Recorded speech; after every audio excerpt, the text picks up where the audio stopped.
අයිබෝවන් අපි හැමෝම දන්න සංජීව ලෝන්ලියස් කියන අපේ ගායකයා නෙවෙයි ඒ වගේම කෙනෙක්. ඇත්තටම කියනවා නම් ඒ වගේම කෙනෙක්. මෙයාව දැක්කට පස්සේ මම ඇත්තටම සංජීවයට කෝල් එකක් ගත්තා. ඔයාව දැක්කට පස්සේ සංජීවයට කෝල් එකක් ගත්තා. අරගෙන කිව්වා මේ ඔයා වගේම කෙනෙක් ඉන්නවා මෙන්න මේ පළාතේ මෙන්න මෙහෙම සැලොන් එකක් කරන කියලා. මේ ඉන්නේ ෂා. ආයිබෝවන් ෂා සැලොන් එක ෂා කියපුවම තමයි හැමෝම දන්නේ. එතකොට නම මොකක්ද? මගේ නම සෝමතිලක. දැන් මේ අපි ඉන්නේ වහකෝට්ටේ. මේ තියන්නේ ෂාගේ සැලොන් එක. හැබැයි මේ සැලොන් එක මේ නගරෙන් ඈත ගමක තියෙන හරි ලස්සන කන්සෙප්ට් එකකට ඔයාම හදපු දේවල් තියෙනවා. මෙයාම හදපු දේවල් තියෙන සැලොන් එකක්. අපි පොඩ්ඩක් එළියට ආවා. මොකද මේ කතාව පටන් ගන්නේ ඉඳලා හරි සුවිශේෂී. මොකද මේ සැලොන් එකට ඇතුල් වෙන තැන ඉඳලා හරිම ලස්සනයි. ෂායියම හදපු එයාගේම කන්සෙප්ට් තියෙන්නේ. අපි හරි ලස්සනට අරගන්න තියෙන දොර අරගෙන ඒක ග්ලාස් එකේ ආරක්ෂාවටයි කලාත්මක භාවය දෙකම තියෙනවා. කලාකාරයෙක් කියන එක හරිය කොහොමද කොණ්ඩේ කපන එක කලාවක්. සහ මෙතන මේ හැදිලා තියෙන දේවල් දෙකම කලාවට සෑහෙන කරයි. මේ බිත්තියේ සම්පූර්ණ මේ තනිකර ග්‍රීන් එක මේ ආටිෆිෂල් නේ, මේ ඔක්කොම නැචරල් නේ. ඔව් මේ උළුවස්ස ගිනිසීලියා ගස්වල කඳකින් තමයි මේවා කළ. මේකේ කිසිම දෙයක් ආලේපිත කරලා නැහැ. මේ නැචරල්ම තියෙන්නේ. නැචරල්ම තියෙන්නේ රයිට්. දොර අරගෙන අපි යන්නේ මුවන් කෑල්ලක්. මුවන් කෑල්ල කොහෙන්ද කියලා දැන් කට්ටිය බලයි. නෑ ඒක මේ වැටිලා තිබුණේ. ඔව් වැවි එක වැටිලා තිබුණු දෙයක්. අපේ තනින් තන හම්බෙච්ච තමයි එන්න ඇතුළට සංජීව අයියාගේ සමා වෙන්න ඕනේ සංජීව අයියා කියලා කියනවා. මොකද දැන් ඒක තමයි ඔළුවේ තියෙන මොකද සංජීව අයියා වගේනේ මේ ෂා අයියාගේ සැලොන් එක. රයිට්. අපිට කියන්නේ මේකේ හරි විශේෂ පුංචි අයිටම් මේ ගමක තියෙන මේ ලස්සන ඒසි කරලා තියෙන්නේ. අනිවාර්යයෙන් ඒක කියන්න ඕනේ පුංචි අයිටම් තියෙනවා. මේ අපි මෙතන මේ මට කියපු දේවල් ඔළුවේ තියෙන දේවල් ඔය කියන්නේ. මෙතන මේ මීහරක් එළහරක් අනකින් හදපු කුරුල්ලෙක්. මේ මීහරක් කනකින් හදව කුරුල්ලෙක්. මේ දෙකම අවුරුදු 80කට විතර පැරණි. මේ කළුගල් නිර්මාණය මේකත් මම්ම තමයි. මේ හැමදේම ඔයා හදලා තියෙන්නේ. මේෂන් හැන්දෙන් නෙවෙයි. අතට ග්ලව්ස් දෙකක් දාගෙන සිමින් දිටි තමයි මේ ටික මම හැදුවේ. එතකොට දැන් මේ ලස්සන මාළු ටැංකියක් තියෙනවා. මේ මාළු ටැංකිය මෙන්න මේක නම් කොහෙන්වත් දැකලා නැතුව ඇති. වැව් වලින් දැකලා ඇති. මේකම අලෙත් එක්කම තියෙන පැලේ කෙකෙටිය. මේ කට්ටිය යනවා මේක ටින්තතිත්ද කියලා. මේක නැචරල් තියෙන මේ ටැංකියත් ඔයාම තමයි හැදුවේ. මේ ඔක්කොම මම මේ නිලාවේලි බීච් එකෙන් එනන් ආවේ ට්‍රිප් එකක් ගිහිල්ලා. මේ වැලි මුහුදු වැලි හරි ලස්සන මාළු ටැංකියක් තියලා තියෙනවා. මේ බිත්තියේ මේ ගාලා තියෙන මැටිද? ඒක මැටි. සම්පූර්ණ මැට්ට. මේකයි කපුරාදුවක් උඩ නෙවෙයි. සම්පූර්ණම මේ මැට්ට කවුද? ඔයාමද මේ හැමදේම කරලා තියෙන්නේ? නෑ මේක බාස් කෙනෙක්. දැන් මම මොකක් හරි දාලා කරා. රයිට්. එතකොට මේ බාස් කෙනෙක් කරේ. මේ පහන නිලමේ මල්ලේ මේ පහන ඇවිල්ලා මට ඉන්න මේක මට හම්බුනේ වෙද මහත්තයෙක් දුන්නේ. මේ වෙද මහත්තයෙක් කියන්නේ ලොකුම වෙද මහත්තයෙක් නෙවෙයි. අපි වෙද මහත්තයා කියලා නම කියනවා. මේකේ තියෙන විශේෂත්වය තමයි මේක අබතෙල් පහන. අබතෙල් පහනක්. ඔව් මේක අපිට තේරුණා. ඒ කියන්නේ දැන් අබතෙල් පහන් කියලා තමයි මේකට කියන්නේ. මේක අවුරුදු 120කටත් වැඩිය පැරණි. මට මේක රුපියල් 2000කට වගේ මං කෙනෙක්ගේ යාගෙන් මිලදී ගත්තේ. මේකේ තියෙනවා මේ පරණම පිත්තල මේවා තියෙන්නේ. ඒ කියන්නේ පැරණි බව තියෙන්නේ මෙන්න මේකේ. මේකේ තව එකක් තියෙනවා. මේකේ තියෙන්න ඕන මේවා 21ක්. 1 2 3 4 5 6 7 8 9 10 11 12 13 14 15 16යි. මේකේ 21ක් එන්න ඕන හරි අපතෙල් පහනක. හරි එක. ඔව් මේක පත්තු කරනවා කියන්නේ පත්තු කරන නිවසට අපලයි. මේක එහෙම හදලා දෙනවා අර මිනිස්සුන්ගේ වෛර පිරිමහන්න එහෙම. අන්න ඒ වගේ දේවල් වලට මේක පත්තු කරපු ගමන් අපල තියෙනවා. තව වැඩි වෙනවා. මේක 21ක් තිබ්බනම් හරි. මේක 21ක් තියෙනවා. 21ක් තියෙන්න ඕනේ. මේක මේ හරි ඒ කාලේ තිබ්බ කතන්දර එක ක්‍රම තිබ්බනේ. ඒතකොට මම දැන් ඇවිදිනවා මේ පොඩ්ඩක් බලන්න මේ ෆොටෝ එක දෙපැත්තේ ඉන්නේ මේ මොනවද කියලා කවුට හරි තේරුම් ගන්න පුළුවන් වෙයිද දන්නේ නැහැ. ප්ලාස්ටික් කියලා හිතයි දන්නෙත් නැහැ. ප්ලාස්ටික් කියලා හිතයි දන්නේ නැහැ. අඳුර ගන්න පුළුවන්ද මේ මොනවද කියලා? ශාය කියන්නෝ. මේ ඇවිල්ලා වැව්වල තමයි ඉන්නේ. අපි නම් කියන්නේ මෙයාට වැව් ඉස්සා කියලා. නිල් දණ්ඩ කියලාත් කියනවා. නිල් දණ්ඩ කියලා. පළාතෙන් පළාතට ඒක වෙනස් වෙනවා. ඔව්. මේ මම වේලලා තමයි මේක මේවා කරලා තියෙන්නේ. මේ වේලලා මේ තියලා කල එකක් මකුත් ගාලා කල ගාලා මේ ඉන්න ලොකුමයි උන්නේ. ඔව් ලොකුම ඉස්සෝ. ඕම චුට්ට චුට්ට යාට යනකොට දෑකැත්තක් කෙල්ලලා තියෙනවා. මේ ඒ දායකත්ව මම මේකට එන පොඩි ළමයි ඉන්නවනේ. පොඩි ළමයි සමහර පොඩි ළමයි කියන පොල් කෙක්කක් කියලා මේක. මේ දෑකැත්ත පොල් කෙක්ක දන්නේ නැති. දැන් වර්තමානයේ නම් ඒක වෙන්න පුළුවන් මේ තියෙන ප්‍රශ්නෙත් එක්ක. මේ ශාය මේ පැත්තට එන්නකෝ දැන් මම යනකොට වැඩිය. මේ මොකද්ද ශාය මේ තියෙන්නේ? මේ තියෙන්නේ පුෂ් කරලා. පුෂ් කරලා කියන්නේ මේක තව දිගට තිබුණා.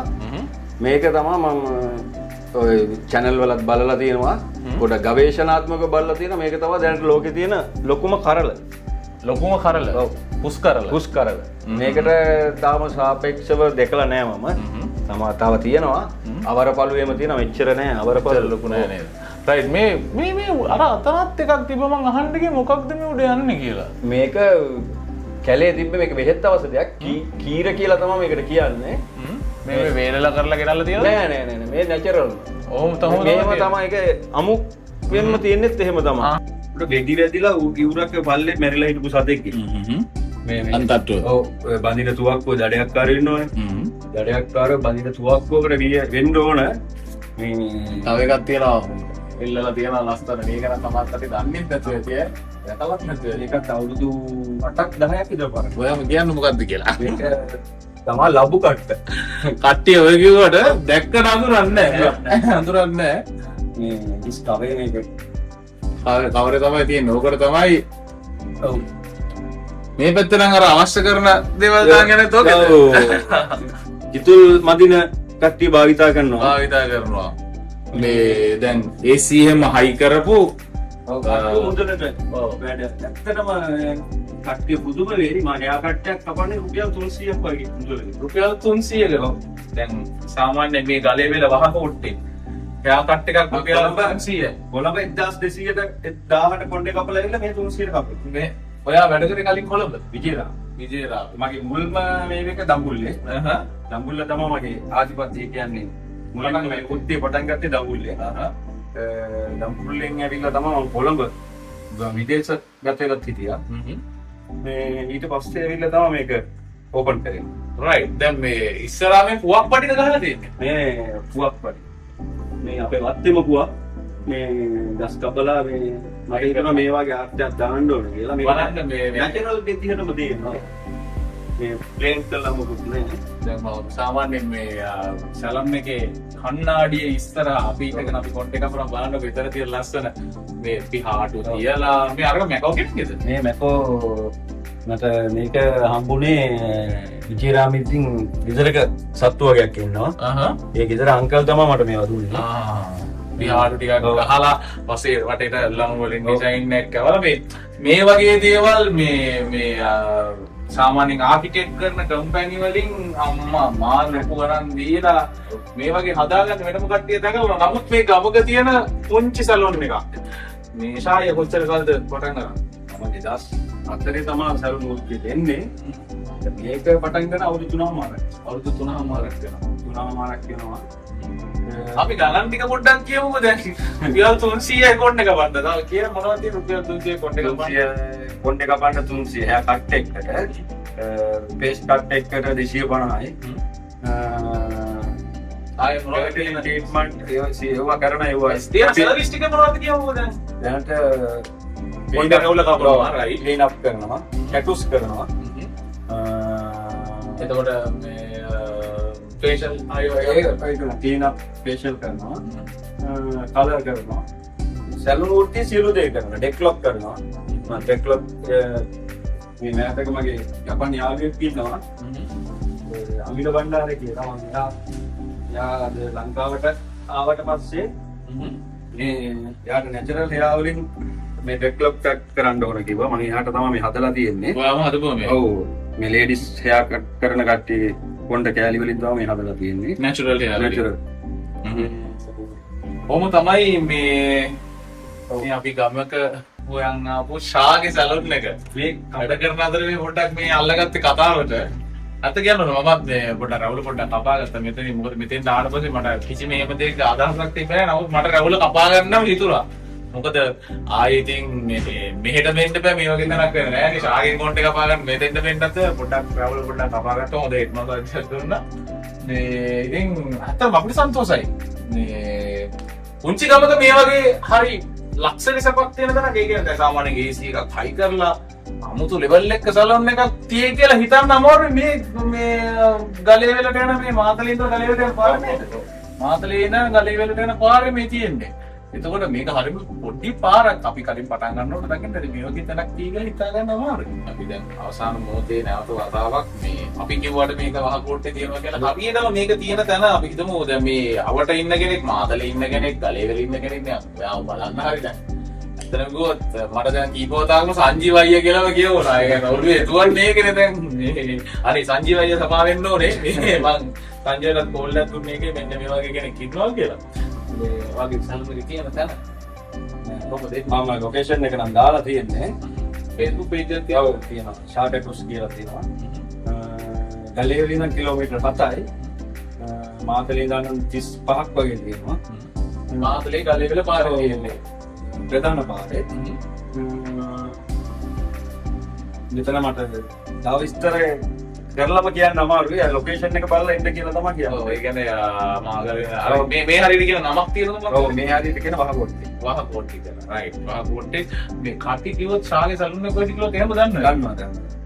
ශාගේ සැලුන් එක කොහෙද කියලා ඇහුවොත් අනිවාර්යෙන් දන්නවා. ලොහෙත් දන්නවා. ඒකෙන් කස්ටමර්ස්ලා එනවා දැන් මේ වැඩසටහන මේ පැමිණීමත් එක්ක මම ඒකට පොඩ්ඩක් බ්ලොක් කරලා මේ අපි මේ පොඩි වෙලාවකට පොඩි ෂේප් එකක් කරගත්ත අපිට ටක් ගාලා යන්න ඕනේ. ඉතින් අපි ප්‍රාර්ථනා කරන්නේ මේ අවුරුදු 3මාරක් ඕකේ හැබැයි හරි ලස්සන ක්‍රියේටිව් කන්සෙප්ට් එකකට හරි කලාකාමී විදියට මේ සැලොන් එක හදලා තියෙනවා. සමහර අය හිතන්නේ මේ වගේ සැපට වැඩේ කරගන්න පුළුවන් සැලොන් තියෙන්නේ නගර පොත විතරයි කියලා. නමුත් එහෙම එකක් නෙවෙයි මේක හරි ලස්සනට මෙතෙන් දාපුවම ඇත්තටම කිව්වොත් කොණ්ඩේ කපනකොට මාර ෆීලින් එකක් දැනෙන මම එක්ස්පීරියන්ස් එකෙන් කියන්නේ ඒක. විජේරාමේ වැඩ කරන අපේ සැලුන් ලියෝ දනුස්මිත අතුරංග මගේ සැලුන් එකට සැලුන් දෙකනේ අපිට තමයි පළවෙනියට සැලුන් එක කරේ. ඒ කාලේ. ඔව්. ධනුෂ්ක කතා කරොත් අඳුරනවා. ඒ පොඩ්ඩක් ධනුෂ්කයිට හිතන්න වෙයි. මොකද ධනුෂ්කයි මම ගිහලා කපාගෙනත් තියෙනවා. මේ සෑහෙන කාලෙකට කලින්. ඔව්. 2007 අවුරුදු 20කට කලින් කතාවක්. එතකොට ඉතින් මම අර කලින් කිව්වේ මෙතෙන් ආවොත් ඒ උන්ගරවල කපන මටත් හිතුණා. මම එක්ස්පීරියන්ස් එක කරන එක 아무තු ෆීලින් නැහැ. ඒ දැනීම. ඉතින් අපි ප්‍රාර්ථනා කරන්නේ හොඳට වැඩ කටයුතු කරන්න යන්න ඕන කියලා. බොහොම ස්තුතියි අවස්ථාවක් දුන්නාට කතා කරන්න ෂා. එතකොට විශේෂ දෙයක් තියෙනවා නම් අපිට කියන්න අපි කැමති මුළු ලෝකෙටම මේ දේවල් කරන්න. ඒ වගේම මේ ෂා හම්බ වෙන්න කැමති නම් මේ පැත්තට ඇවිල්ලා යන්න පුළුවන්. අපි වොන් එන විදියක් කිව්වා. එහෙනම් නිලම channel එක subscribe කරලා නැත්නම් subscribe කරන්න. අපි ගිහින් එන්න නම් අවටම ජය ශ්‍රී